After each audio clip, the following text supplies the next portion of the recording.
Hi everyone, this is my case study on a student named Sarah. The learning environment for this case study was done at Furnace Brook Middle School in Marshall, Massachusetts. Furnace Brook Middle School offers grades 6 through 8 with 1,016 students. 95% of the students are Caucasian, African American, Asian, Hispanic, Native Americans, Pacific Islanders, and multi-race non-Hispanic students make up for less than 3% of the population. The curriculum is performance-based curriculum aligned with the Common Core standards and frameworks established by the Massachusetts Department of Education. Select populations from the school are 1.6% are first language non-English learners, 0.5% are English language learners, 15% of the students have disabilities, 24.3% of students have high needs disabilities, and 12.6% are economically disadvantaged. This case study focuses on a student in the sub-separate language-based learning disabilities program. Within this program, the students receive small group ELA, reading, and math, and they are in inclusion, social studies, and science with 2 blocks of either support or other services. About the student. Sarah is a 12-year-old student in the 6th grade. She enjoys theater and participates in a club outside of school for it. Some strengths of hers are when she is given extra time or support on an assignment, she does very well. However, she does work at a consistently slower rate and she often requires support to keep her on task. Sarah is a very bright and happy girl. Sarah has 6 IEP goals. They are in communication, ELA writing, reading, multisensory reading, math, and academic support. Her communication goal is that given instruction and strategies, Sarah will demonstrate improvement upon her comprehension and expressive language and verbal and nonverbal communication skills to effectively and efficiently engage in a range of collaborative discussions and demonstrate understandings of multiple perspectives through reflections, inferences, predictions, and paraphrasing in the classroom or small group social settings. Sarah's ELA writing goal is that given direct instruction, teacher model, and graphic organizers, she will work from a modified grade level writing curriculum with increased independence and increased accuracy. This will be measured through the completion of classwork assessments and focus correction areas. Her reading goal is similar. Given direct instruction and comprehension strategies, Sarah will work from a modified grade level reading curriculum with 70% accuracy or better. This will also be measured through the completion of classwork and assessments. Her multisensory reading IEP goal is that Sarah will demonstrate improved phonics and word analysis skills in reading and spelling words with 75% accuracy with increased independence. For her math goal, Sarah, given proper supports, strategies, and resources, will demonstrate an understanding of grade-level mathematical concepts presented with at least 70% accuracy. Lastly, for academic support, Sarah will maintain pace with grade-level curriculum standards. Sarah has many direct services and accommodations already written into her IEP plan. For services, she receives speech-language therapy. She has aid-supported social studies and science classes. She has an ASD tutor for social strategies. She has a special education teacher, which is in a sub-separate location for ELA, reading, and math. And then she also requires a special education teacher for academic support. She has a multisensory reading tutor as well. She has small group instruction and sub-separate settings for learning and assessment as needed.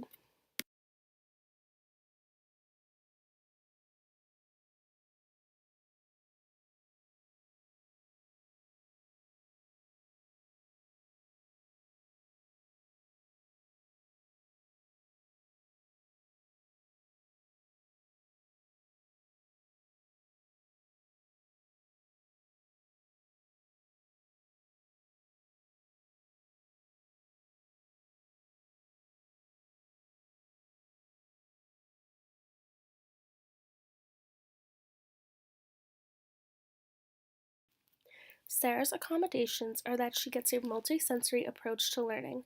She also gets redirected as needed.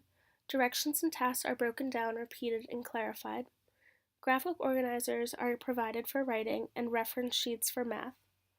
Tests are read aloud, including reading and ELA when necessary, or she will read aloud to herself. Repetition and review of new concepts. This is done through academic support on a daily basis.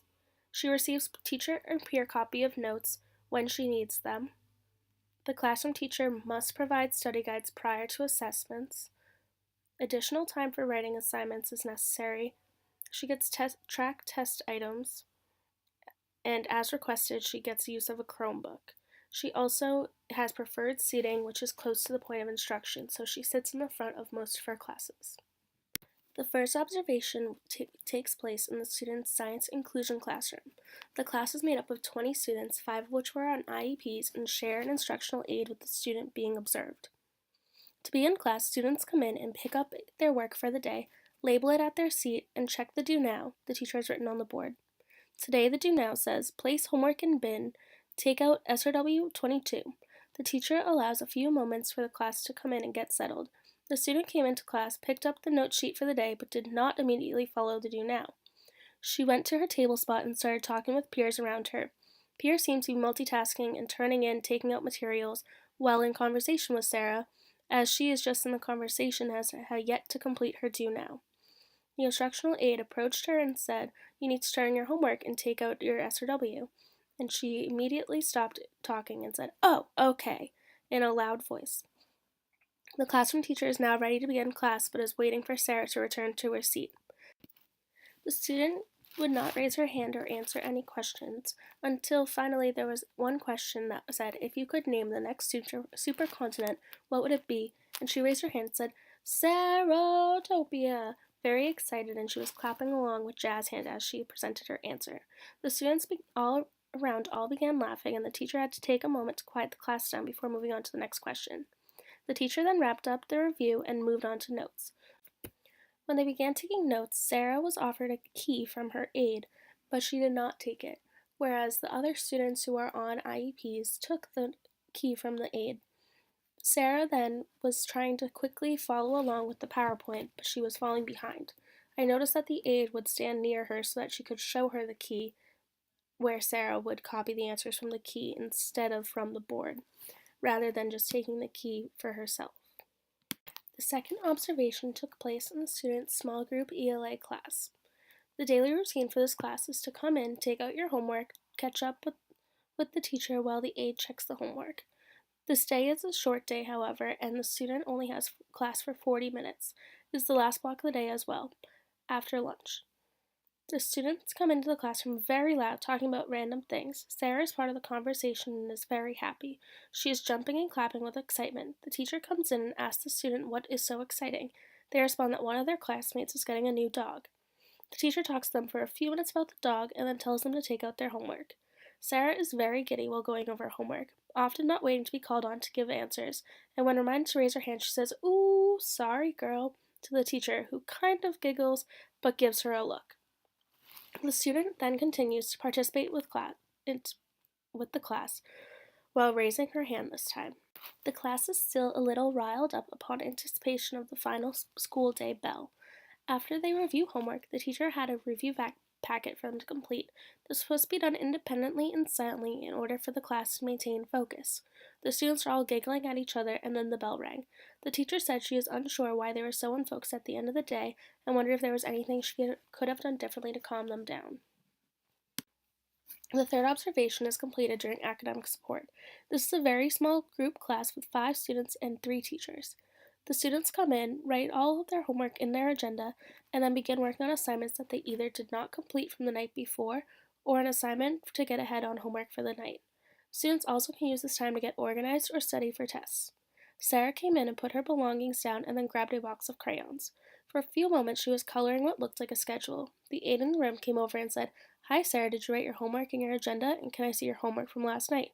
She then said, "No, I did not write in my agenda, and yes, I have my homework."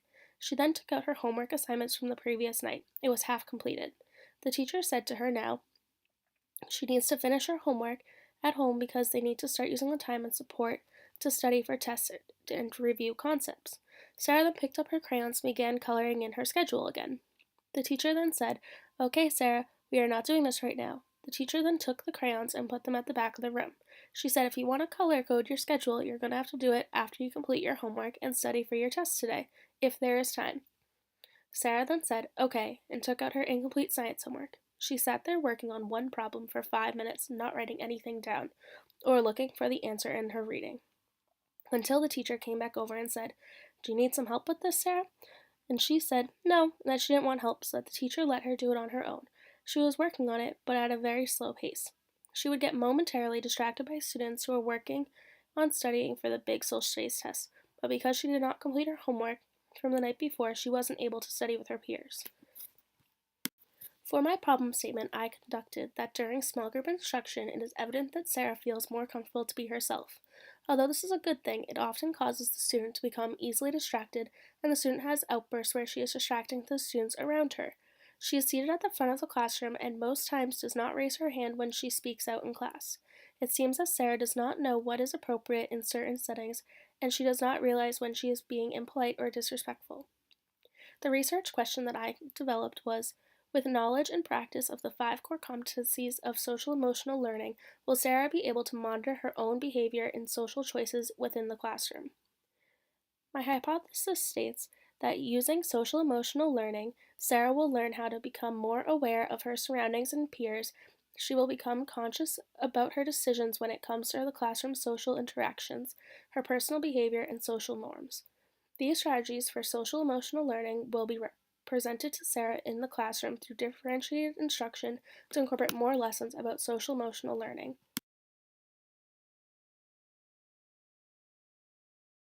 After Sarah is told to stop being off topic or another reprimand, she will not take help from her aide or classroom teachers. To record this behavior, briefly state what the incident was beforehand and record the duration of how long she will not participate in class for. Often the student will answer with a silly response, sometimes even after being redirected. When Sarah answers with an inappropriate off-topic answer, this should be tallied by the class.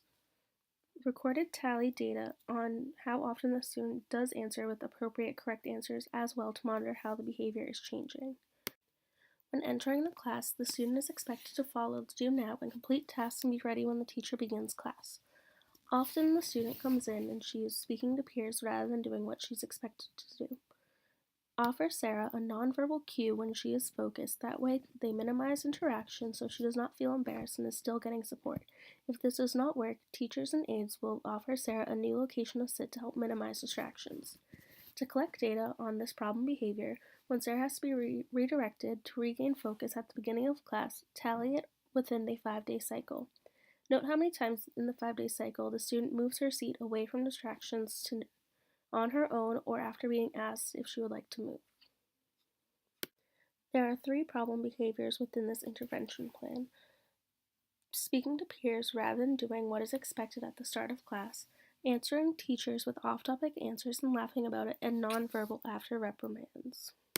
The setting events for this intervention plan is that the student is distracted by peers, especially when in a larger class.